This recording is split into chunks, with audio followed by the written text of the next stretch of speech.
Quem está chegando agora para falar sobre as políticas migratórias de Donald Trump é o advogado Vinícius Bicalho. Ele é especialista em imigração.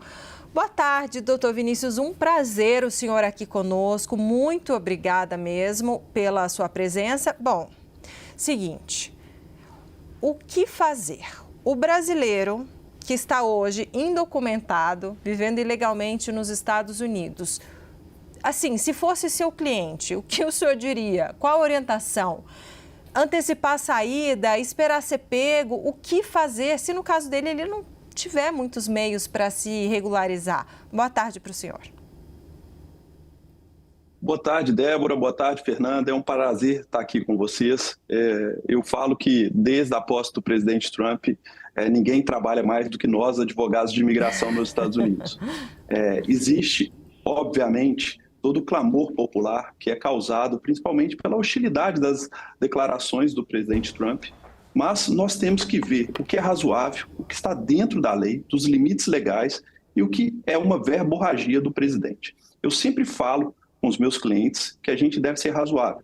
Primeiro ponto é, caso você tenha qualquer dúvida, esclareça isso com o seu advogado. Não há motivo para pânico, tendo em vista que, como muito bem colocado no debate, o presidente Donald Trump ele não é um rei que ele pode fazer o que ele bem entender. Nós estamos falando de um país que tem instituições sólidas, um judiciário independente e que naturalmente avaliará todas essas medidas e identificará quais das medidas estão dentro dos limites legais que o presidente pode atuar. Certo. Então, assim, não deve se aconselhar, mas voltar correndo para casa, para o Brasil, não é a primeira medida que o senhor orientaria seus clientes? Não vejo nenhuma necessidade disso, Débora, porque nós temos aqui, na imigração americana, um memorando que orienta qual é a ordem de prioridade de deportação, que é o grande receio de todo mundo.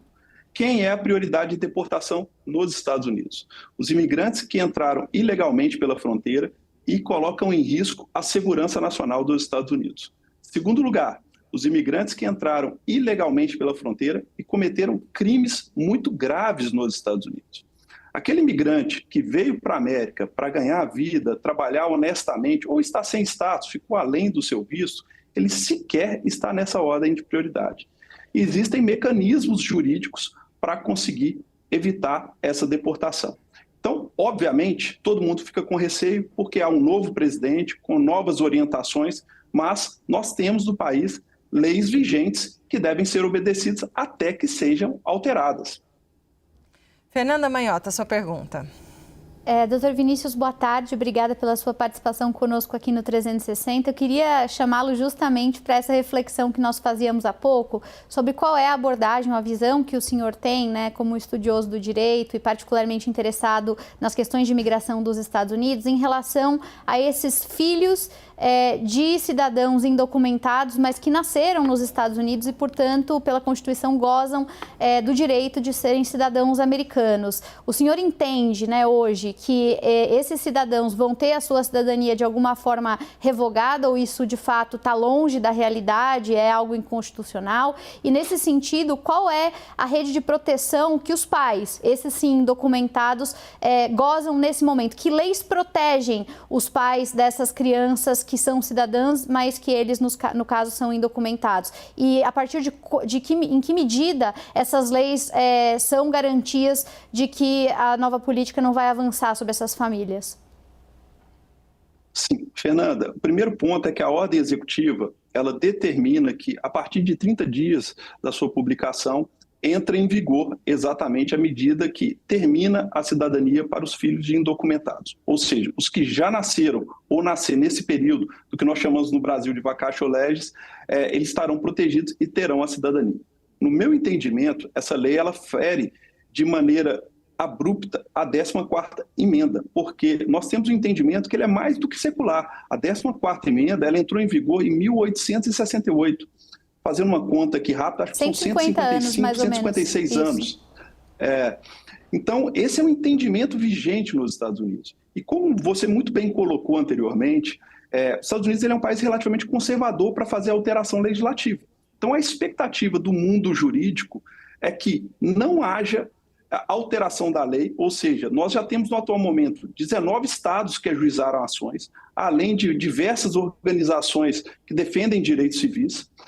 Qualquer alteração da 14ª emenda deveria ser feita por uma nova emenda constitucional, não por um simples decreto do presidente Trump. Obviamente, nós sabemos que ele tem maioria tanto na Suprema Corte quanto no Congresso, mas, normalmente, assuntos que tratam de temas sensíveis, eles não têm uma adesão completa dos partidos, seja republicano, seja democrata.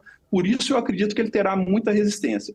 Com relação aos pais que, porventura, estão indocumentados, obviamente, a gente teria que identificar cada uma das particularidades dos casos, mas existe um procedimento aqui nos Estados Unidos que chama prosecutorial discretion, que é a discricionariedade do promotor, e que, naturalmente, ele deveria priorizar imigrantes que são de prioridade no que tange ao risco dos Estados Unidos. Então, as pessoas que estão aqui trabalhando com alguma transgressão de prazo, de status, elas não estariam nessa prioridade. O entendimento hoje jurídico é que elas não são deportáveis, porque elas não colocam em risco a segurança dos Estados Unidos. Existem outros imigrantes que deveriam ser retirados do país prioritariamente.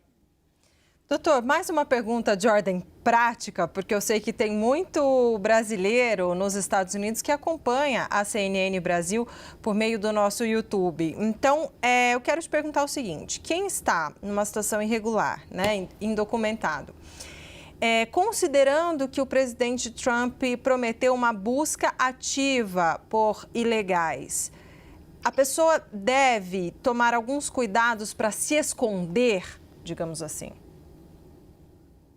Débora, esse ponto é excelente você me fazer essa pergunta, porque nós temos nos Estados Unidos um princípio que é da provável causa. Ou seja, o policial ele não pode abordar indiscriminadamente indivíduos na rua. Você não pode fazer como nós temos no país, no Brasil, blitz, ou o policial fazer uma abordagem e pedir a sua documentação.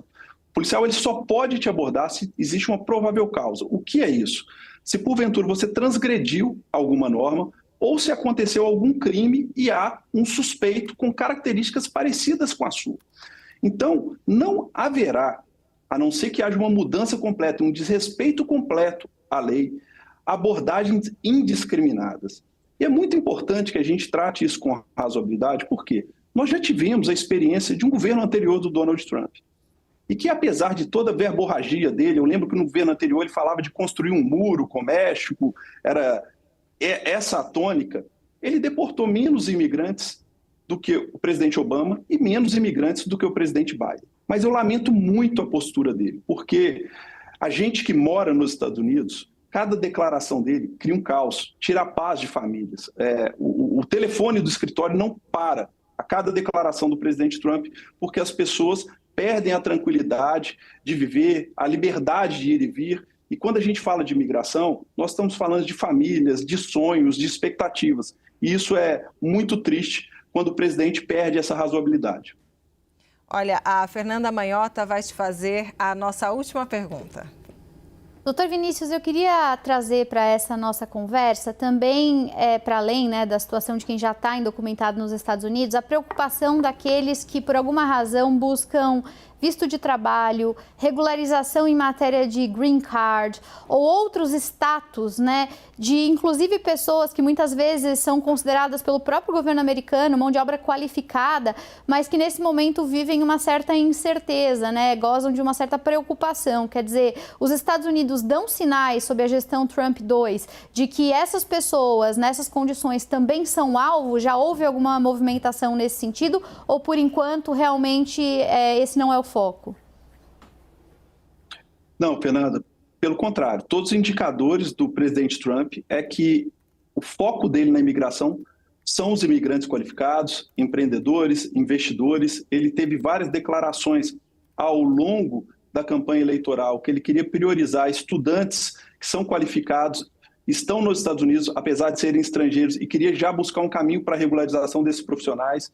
Ontem, ele deu uma declaração sobre o visto H-1B, que é um visto de trabalho temporário para profissionais qualificados. Então, fica evidente que o presidente Trump ele quer priorizar a imigração para os profissionais qualificados. E ele quer criar obstáculos para a imigração ilegal e, principalmente, para a imigração humanitária. Eu percebo que ele cria obstáculos importantes para essas vias de imigração. mas para os profissionais qualificados não há nenhum indicador de dificuldade, pelo contrário. Agradeço imensamente o advogado Vinícius Bicalho, especialista, né, nesse tema de imigração que vive nos Estados Unidos e, como ele disse, cada declaração de Donald Trump, telefone do escritório não para. Muito obrigada pelos esclarecimentos e obrigada também, Fernanda Manhota, por estar aqui com a gente. Obrigada, doutor Vinícius. Muito obrigado, um prazer estar com vocês. Boa tarde. Obrigada, Manhota.